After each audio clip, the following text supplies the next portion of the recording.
Hi guys, I hope you're all doing good.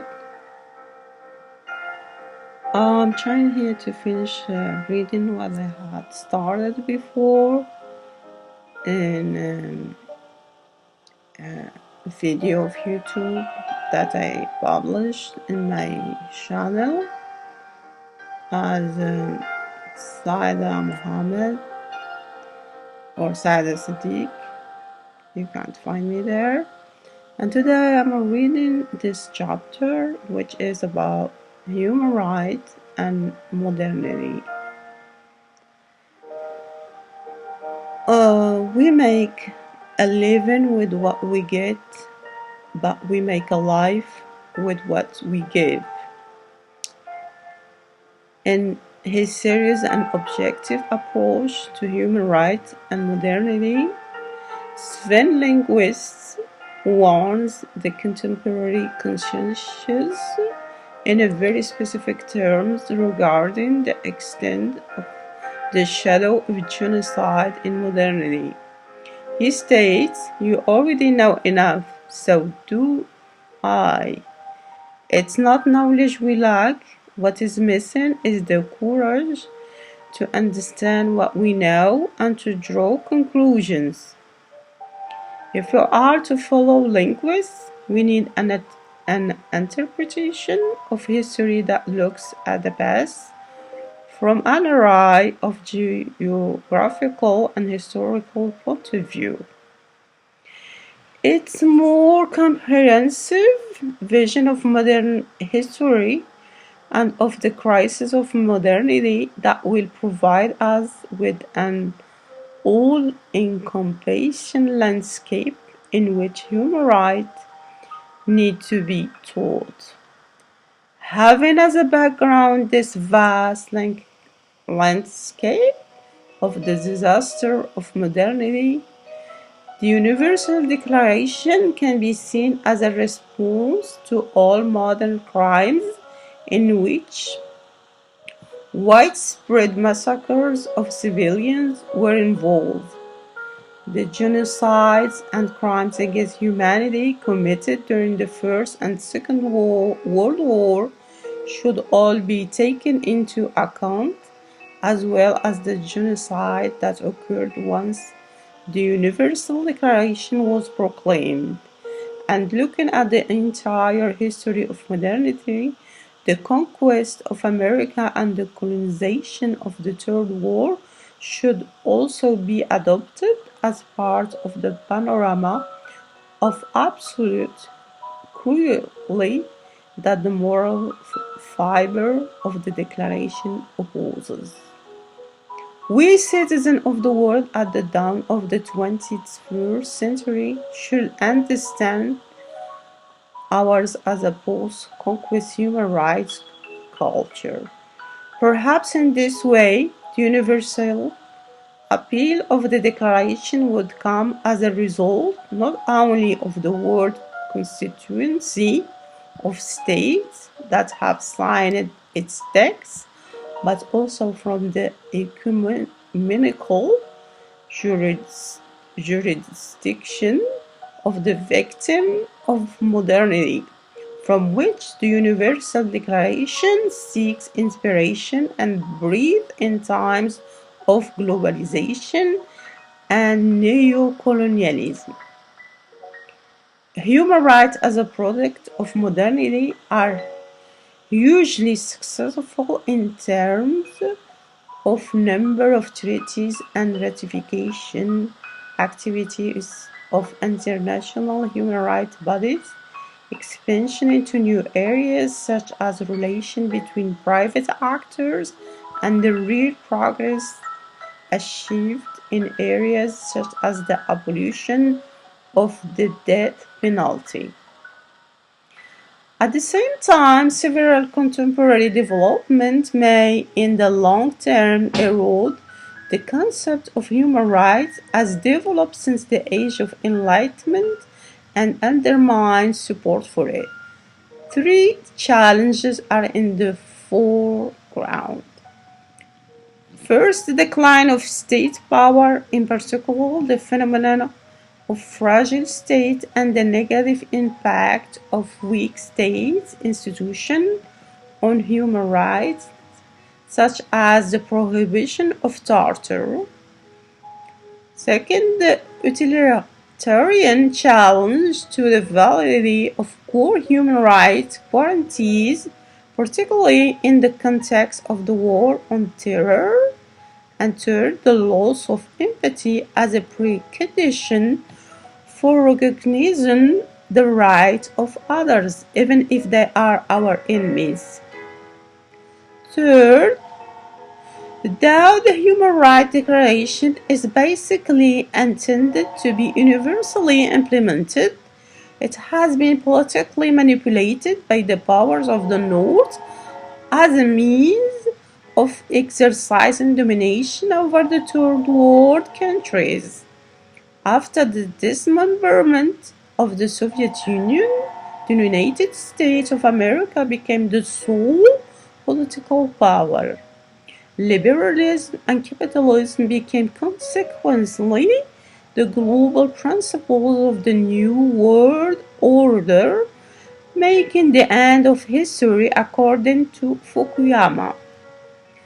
On the other hand, and according to Samuel Huntington's theory of the clash of civilization, the American Quarterly Foreign Affairs in summer 1993 theorized the principal conflict of global politics would occur between nations that belong to different civilizations.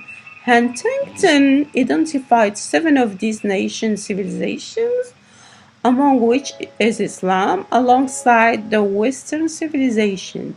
As a matter of fact, his cultural conception of the Islam as a religion and his understanding of the Muslim culture is connected with economic, social, and political situation, which could have an impact on his positions. Moreover, Huntington considered Muslim culture as non-developed economically, socially, and politically. However, he emphasizes more on cultural effect as it has more impact on the understanding civilization. That's why when he says cultural, he includes civilization that is a cultural entity. He considers a civilization as the highest cultural grouping of people and the broadest level of cultural identity people have, short of that which distinguishes humans from other species. In addition to this, Samuel Huntington argued that it's defined both by common objective elements such as language, history, religion, customs, institutions, and by the subjective self-identification of people. He openly explains his conception of the culture by giving examples from the reality. He states that people have levels of identity.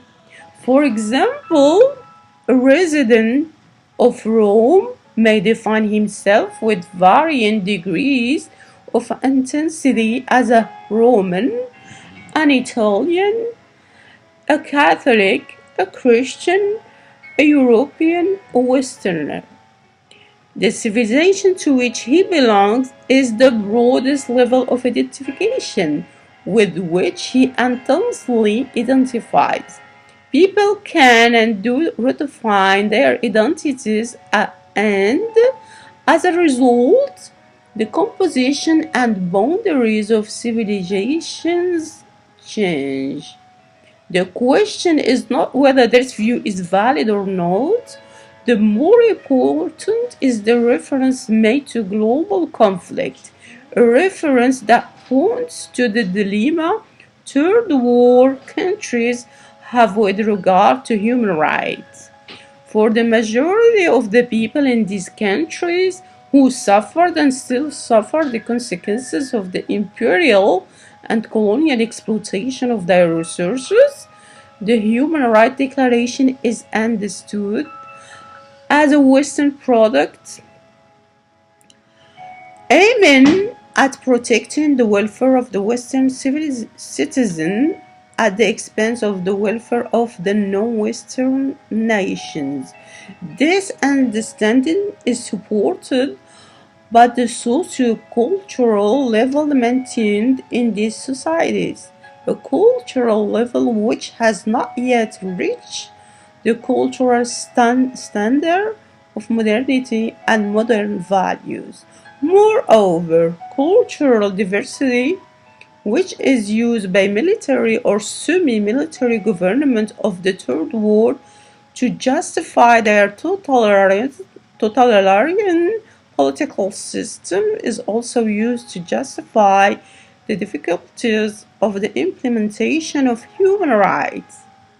In addition to this, Jose Manuel Barreto exposed in an interesting article titled Human Rights and the Crisis of Modernity the horrors of the Second World War, in particular the real hell of Auschwitz, which are usually seen as the background from which the Universal Declaration of Human Rights emerged. He is considering the era we live in as a post-Holocaust human rights culture. Indeed, it was in this spirit that the 60th anniversary of the Declaration was commemorated last year, such as a contextualization of international human rights law is sustained by a certain interpretation of the crisis of modernity.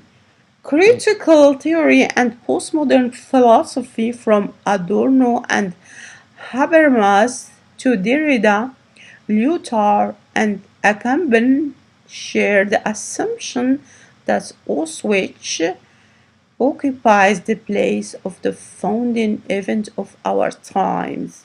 Thus, the Holocaust has been adopted by the European intelligentsia and the dominant historical consensus as the event that incarnates the crisis of the modern age. The killing of more than 6 million people in the Nazi extermination camps meant that modern culture produced the opposite it sought, and as a result, civilization collapsed. When speaking about modernity, it is always referred to the industrial period when the human civilization reached its ultimate progress in the West. On the other hand, for the Eastern civilization, it is very appropriate to speak about the kind of modernity Islam brought to the world in the 7th century to explain how this modernity was carried out and developed by Muslims till the 12th century.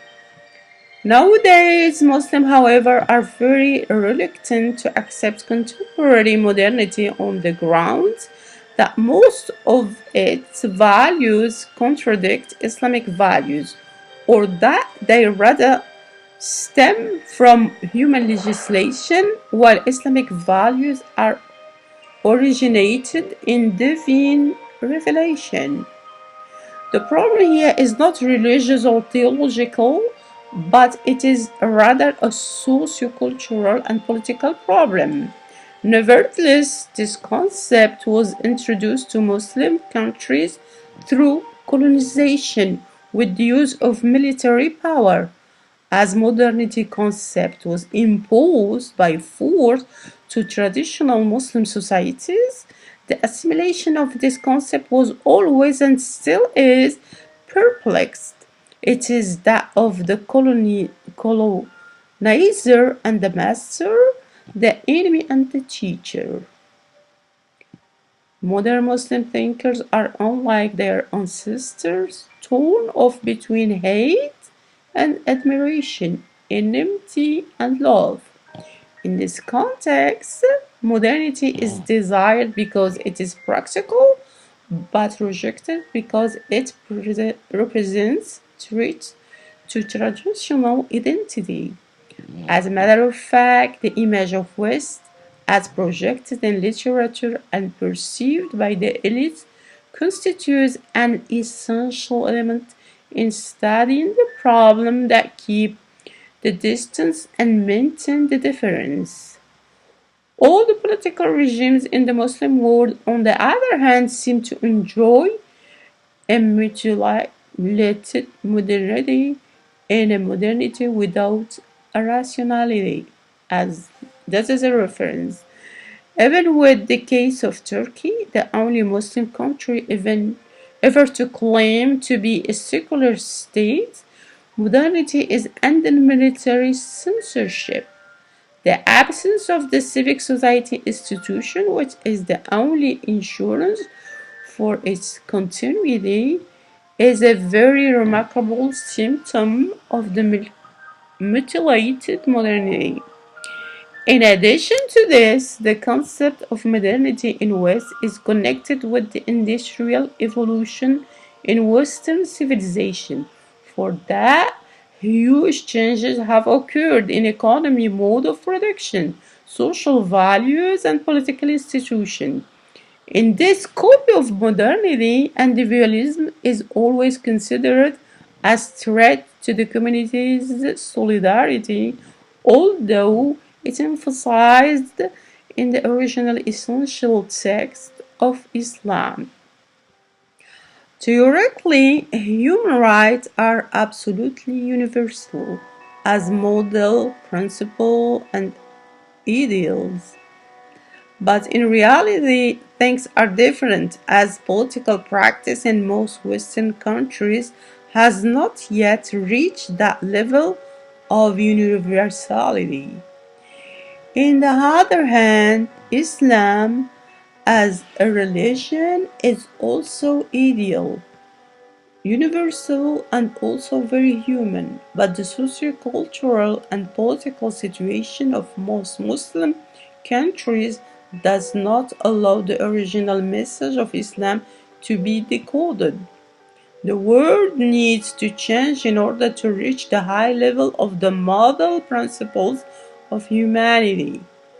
A cultural network of intellectuals should carry the responsibility of creating humanitarian values worldly likewise, equality, justice, and the freedom between nations and culture. That was about human rights and modernity. I'll stop here. I wouldn't go further because I see a new chapters.